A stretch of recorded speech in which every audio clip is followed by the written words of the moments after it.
মহান বিজয় দিবস উপলক্ষে রাজধানীকে সাজানো হয়েছে দৃষ্টিনন্দন আলোকসজ্জায়।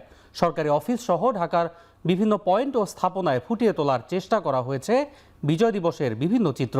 এ নিয়ে আরও জানাতে সরাসরি যুক্ত হচ্ছেন সহকর্মী মিয়া আমিরুল। আমিরুল, বিজয় দিবসে কেমন দেখছেন রাতের বর্ণিল রাজধানীকে, আমাদেরকে জানাবেন।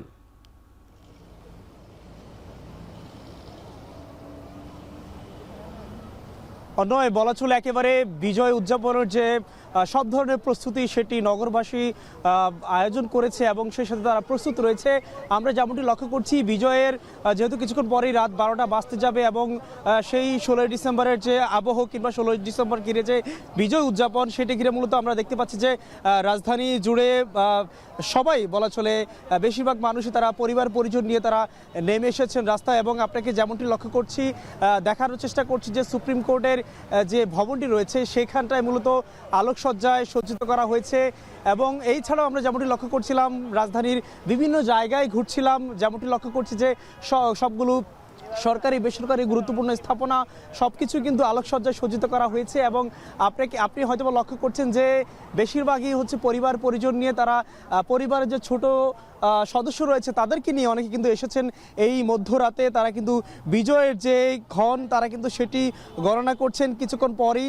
এবং আপনি যেমনটি লক্ষ্য করছেন, সবাই কিন্তু পরিবার পরিজন নিয়ে বেশ উৎসবের মধ্য দিয়ে তারা সময় কাটাচ্ছেন। এবং আপনাকে যদি আরেকটি বিষয় জানাই, যেহেতু বলা চলে 1971-এর যে দীর্ঘ 9 মাসের রক্তক্ষয়ী যুদ্ধের পর যে বাংলাদেশের যে বিজয়, বাংলাদেশের যে স্বাধীনতা সেটি আসে, সেটি ঘিরে নিশ্চয়ই এই দেশের জন্য কিংবা নগরবাসীর জন্য অন্যরকম একটি আবহ থেকে যায়। সেটি থেকে মূলত তাদের এই ব্যাপারটি তারা উদযাপন করছেন। এবং আমরা কথা বলছিলাম এখানটা যারা প্রত্যক্ষদর্শী এসেছেন, যারা উদযাপনের জন্য বের হয়েছেন নগরবাসী, তাদের সাথে কথা বলছিলাম।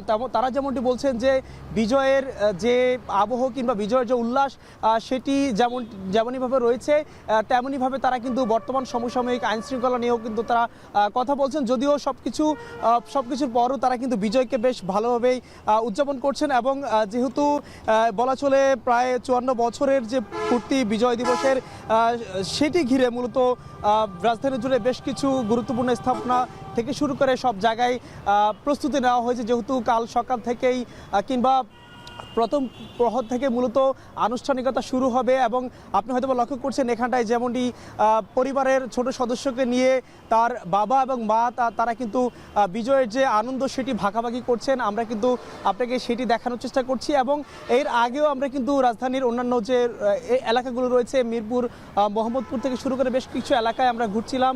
আমরা দেখছিলাম যে মানুষের যে উল্লাস, মানুষের যে একটি উৎসবমুখর আবহ, যে বিজয়কে বরণ করে নেওয়া, বিজয়কে তারা যে নিজেদের করে নেওয়ার যে একটি ব্যাপার সেটি কিন্তু রয়েছে। এবং আপনি জেনে থাকবেন যে বিজয় দিবস ঘিরে শুধুমাত্র রাজধানী নয়, রাজধানীর বাহিরেও আমরা যেমনটি ছোটবেলা থেকেই দেখে এসেছি যে সবাই কিন্তু তাদের যে শিক্ষা প্রতিষ্ঠান থেকে শুরু করে সব জায়গায় মূলত তারা বিজয়কে বরণ করে নেয়।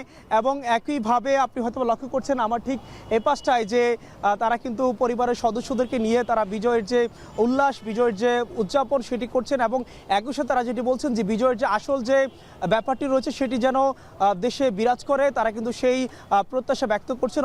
এই ছিল আমার কাছে এখনকার সবশেষ।